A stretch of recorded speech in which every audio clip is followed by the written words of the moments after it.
Hi, I'm Luann Hammond, DrivingTheNation.com. I'm here with Larry Dominique, Nissan's Product Planning Vice President for the Americas, not just North America, correct. South America All as the well. Americas. You've been in Brazil.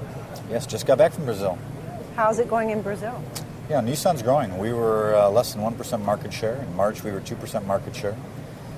We're about to introduce the Nissan March down in Brazil, which is the most popular segment there.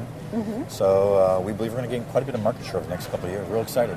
How many flex fuel vehicles do you have there? Because that's pretty much all they take down there. Pretty much all of our vehicles have a flex fuel variant, if not completely flex fuel. Mm-hmm. And obviously for Brazil, because of the ethanol gasoline issues down there, you really need to have flex fuel to be successful. Mm-hmm. And even all the new vehicles we're launching over the next couple of years will all be flex fuel. Do you have the Nissan Leaf in South America?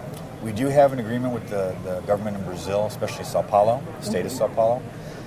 We are going to be introducing some Leafs down there, and more of a limited basis initially, but eventually we'd like to roll that out as well.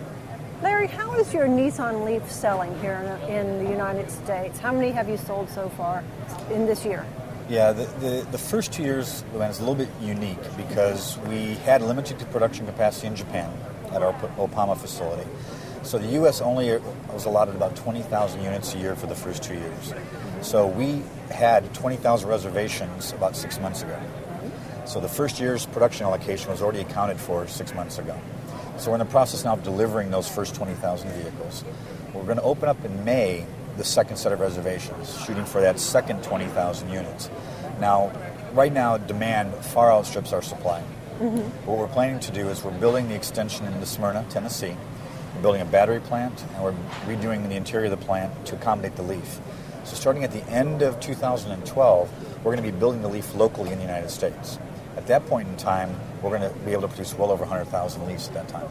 How has the tragedy in Japan impacted Nissan? Yeah, it's actually, we're still in the process of assessing that to a certain degree. I mean, as of right now, every Nissan plant is up and running in Japan. Even Iwaki, our engine plant that had the most damage. We're working very hard right now with our suppliers and trying to help them reestablish their supply, because that's really the bottleneck now, is that parts supply from our Tier 1 and Tier 2 suppliers and below. Larry, thank you very much. Well, and a pleasure as always.